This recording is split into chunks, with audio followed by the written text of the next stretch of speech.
Hello, and you're very welcome to the Howth Spirituality channel. Today we're very lucky to have Paddy Jordan. Hi, Paddy. Hello. And thanks very much for agreeing to do this today, Paddy. Pleasure. Paddy, I might just start off by asking you, how would you define yourself in terms of being a religious person or a spiritual person? Well, I'm not sure I understand totally what it means to be full of the Spirit, or religion for that matter. Christianity is something that has inspired me all along, and most of my principles in life will relate to something about the life of Christ himself. Okay. So you're saying, I'm not sure what it means to be full of the Spirit, but you're saying Christianity is something that has guided you through your life, and the principles, Christ's principles, have been important to you. Can we go back to the beginning for yourself, Paddy? What sort of a religious kind of atmosphere did you grow up in? Well, for the first years in school, the 4 to 6 years, I was with the St. Louis nuns. Then I went into Synge Street, which was one of the biggest schools in Dublin, Christian Brothers, and I spent 10 years there, and graduated to my leaving certificate in 1959. Okay. So you did your leaving cert in 1959. In terms of kind of an awareness of Christianity or religion, what sort of early memories would you have had of believing in God or that sort of thing? Well, from 59 on, when I did the leaving cert, I began to become much more influenced by things happening around me. And I think fairly early on, I began to ask why, rather than why not. And usually there was an answer.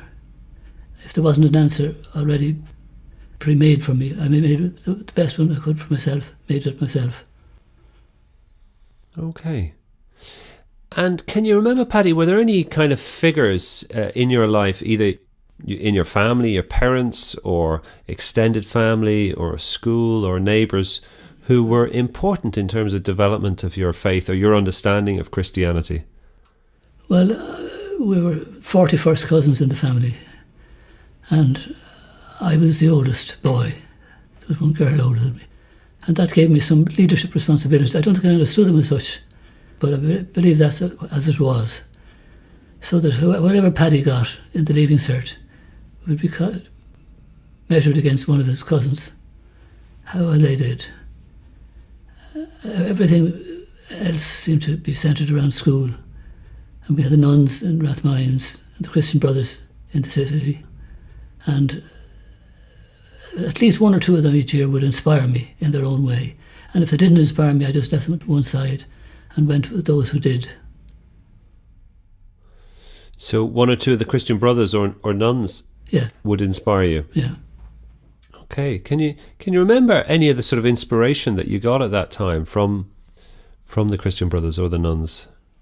Well, I remember in the primary school, this is getting up to say 12, 13, 14 years of age, some of the students began to have their own minds and began to challenge the brothers, particularly in the technical studies, physics and chemistry. And very often that created friction between the brothers and the boys. And the way the brothers handled that had a huge impression on me, because sometimes they enforced their own law, their own dictate, whereas the others just let the boys be, let them develop, and usually won out. I can recall one particular guy was asked by the maths teacher, could you do that a different way? He had the right answer. He said, yes, x plus y equals z, or whatever it was. And the brother reached back and slapped him across the face for impudence and arrogance. The following day he came up and said, in front of the class, I want to apologise to Sean. That put the Christian Brothers way up there for me. Right. So you were inspired and impressed by the brothers who allowed the young men to kind of develop their own way of approaching things. Yes, they weren't all brothers. There was Mr. Bowler, who was a Kerry man, came to Dublin to teach Irish to young students like myself. And he gave me an enormous love for the Irish language. And he enriched my vocabulary every time he came to see us. He'd use a new word, and he knew he was using different words. And he knew, I think in my case, that I was learning it. Okay. So the teachers weren't all brothers; they were kind of secular teachers too. I'd say of 5 or 6, 2 or 3 on average, about half. Okay. On average. Okay. Now, this is back in 1959, 1960, Mm-hmm. when the brothers were still reasonably populated. And can I ask you, Paddy, in terms of kind of religion in your day-to-day life at that time, would you have been a regular mass goer? Would you have been involved in the kind of the rituals, or? I kept a diary every day, without exception, from the time I was 11 to the time I was 18. And there were very few days when I didn't go to Mass. Right. Nobody forced me to go. Uh-huh. Nobody even kept record of it, except myself. Uh-huh. That, and who wasn't in school today, who had the flu, or who scored a goal in a football match. I believe Jesus always smiled. Do you, Paddy? Yeah. Tell me about that. Why is that important to you? What? Because he's God. Uh-huh. He couldn't do anything else but smile. At the marriage feast of Cana, when the lads saw they were going to be out of drink fairly soon, they gathered together and said, "Who do they ask?" And asked a woman, Mary. Now, as they tell it, it's not quite as blasphemous as I make it out to be, and I don't want it to be considered blasphemous at all. But she probably smiled, and we were never told that. Okay. And I think the thing that makes religion, organised religion, so unacceptable is that doesn't include sufficient components involving smiling and laughing. Right. So you think that's a big gap in a lot of organised religion? I do, yes. The smiling, that this is missed out on. And you think because Jesus was God, he must have smiled? Must have. And all his agents. Mm-hmm. And I don't like to count too many, but they will all have, in equal measures, smiling as part of the make-up. Okay. And this, you remember reading this particular book in French, and it seemed to grasp this point, and you really appreciated that. Yeah. There was another one which I got in Belgium from two young couple who were getting married, and I'd taken them to lunch, and they bought it from me. It was called Dieu dans le métro, Jesus in the Metro. And he's hanging on to I forget how you call it, stratopane, in the subway. And he sees this fella getting in, big fat guy, obviously had too much to drink, and he chats him up and makes his day. And I'm not saying it was a good-looking girl whom he did the same for, but the story of Jesus in the Metro is all about how he had human contact above all. And it wasn't a stereotype contact. It was a story made up for each one. So that idea of Jesus having human contact, very real contact, that appealed to you? Very much so. And it's undeniable, it must have been so. So to you, Jesus was a people person? Yeah. It can't be any other way when you think about it, that he was... I can't think about it. Sometimes I look at the relics that people gave me. I have a relic of St. Pius X, because I knew a friend of his who was parish priest in Ternure, and he was, as a cardinal, serving Cardinal Sarto, who became the Pope, St. X. I'm glad that he's not here to hear me say it, but I don't value that relic, mm-hmm. because I can have better. God was waiting to hear from me when I go up to my room. Say more about that? That the proximity of Jesus, the availability, and he's tremendously accessible. If I bang on the wall, he'll be there in a few minutes. Right. And if it's urgent, he'll be quicker than that. Okay. So your experience of God is that he's accessible, he's available, he's close to you, and you appreciate that. That's special. Yes, I wouldn't want to take on anybody who'd argue a different argument, but it works for me most of the time. I'm not going to say every time at all. Mm-hmm. Most of the time I get some dividend very quickly. Okay. So it works for you most of the time. What about the times when it doesn't work? Is it possible to say a bit about that? Well, it'll only be later on. It's never a qualified or an unqualified no. And what happens in that space? What's your understanding of what happens if it's later on? Usually it's not him that changes, it's me. Yeah. I have to go and do my lunch and my dinner and my exercise. Okay. Write a letter. Okay. And when I come back, the problem doesn't seem as big. Okay. and he'll be perhaps more accessible again Okay. to help me. And if I've continued looking for it, he'd probably be fed up, but he'll hand over just the same. Okay. Okay. And Paddy, have you had any points in your life where your faith hasn't been so strong, or God hasn't felt so accessible? Have you gone through periods or experiences where where that's kind of ebbed away from you? I don't think so. I don't always get what I want immediately. I don't always get as much as I want immediately. But I get enough to convince me that he's still around and not very far away. I always make the point that I only made 4 or 5 decisions in life. 1 to go to New York, 2 to marry my wife there, 3 to go to Belgium with her, 4 to come home, and then go to Paris. 5 big decisions were all made not as 1 or 2, but with him and a capital H, and we always made the right decision. Okay, so you made these decisions in life about kind of moving country, marrying your wife, relocating as a family, all these kind of big decisions as an adult. Yeah. And your experience was that you made them with God. Yes. Can you explain that? How does that work? Well, if he were a front row forward and I was a prop, he'd be the one I'd favour to push the scrum, the direction he wanted to go. And he would need the prop very much to back him up. But he was doing the burden loading, burden sharing, more than everybody else. And I feel that no matter what challenge I can undertake now, he'll be there to pull me through. And I have 1 or 2 challenges, which I mentioned earlier, which I just have to get through with him, and he will be there. Okay, so he's still there. He's still your kind of forward, front row man as you face challenges now in your life. Yeah. And how do you know he's there? What tells you he's there? Say if you're facing a challenge today or tomorrow, how do you know that he's around? Because I'm still there.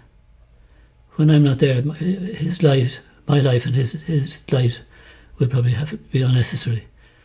But I genuinely feel if I were to have to do a certain thing to change my current life habit, and I'm retired now, doing a lot less meaningful work, if I was asked to do more or less by him, I'd undertake it anyway to see. I'm very lucky to have escaped with those difficulties I have, that I've been given the materials to get around them. Okay. Can I ask you a bit about prayer? Are you somebody who prays? Would you call your communication with God, would you call that prayer? Or Yes, I would regard my communication as a prayer, insofar as we say the rosary every night. Who's we when you say we? My wife and myself. And there'd be an odd miss, but it's very, very odd. Okay, so it's a deeply ingrained habit. Yeah. Yeah. And I'm not saying we listen to each other reciting the prayers for the 50 Hail Marys, but we go near enough. When you reflect on those things, Paddy, can you give me a kind of an idea of what's that like to reflect on those things? What comes to you? If you're getting it across your screen, you're coming across the most important event the world has ever known, and you're reciting it in front of him. And it's no simpler, no more complicated than that. So that's what you're thinking of. This is the most important event that the world has ever known. Yeah. And the Annunciation or the Visitation or the Nativity are those subjects chosen by Our Lady for that purpose. Even as we speak, I'm conscious of the fact that we haven't talked too much about Our Lady. Please feel free to say something. I don't feel terribly necessary, but I mean, if I'm in Lourdes, I'll say the Rosary with special devotion. I've been a couple of times. I don't go around advocating that people should go, but I'm very certain that I'll go again. I've been 4 or 5 times already. Is it possible to say a little bit about what you got from going to Lourdes those times? What was the experience like for you? The principal experience that I've had was, I don't know if the 2nd or 3rd time I was there was a unit of the German army. Now, I don't know whether it was a division or a regiment or what they were, but there were 200 or 300 of them. And they sat out all night saying the Ave Maria, from I'd say 10 or 11 at night until 6 the following morning. Another time I was there was a woman who went there, she was English, with multiple sclerosis, which I had at the time, and she got cured. I didn't. It wasn't my luck for the day. But she stayed in Lourdes, and I've met her once or twice since then. Now she's co-celeb, she's well known now. I haven't had the dividend in gold yet, but I'll get it. In your travels, Paddy, because I know you've lived in quite a few different countries, have you encountered other religions, and what has your experience been of, say, meeting people with other beliefs, and how has that impacted on your own beliefs, or has it? Well, the beliefs that I have are sometimes too Irish for the foreigners we're talking about, the French and the Germans and the Belgians. When I say too Irish, I mean they probably would find it difficult to accept the rituals that we go on with in Ireland. But against that, I will never remember, ever, the feeling of being made welcome when we arrived in Belgium on the 1st of January 1973, that's right.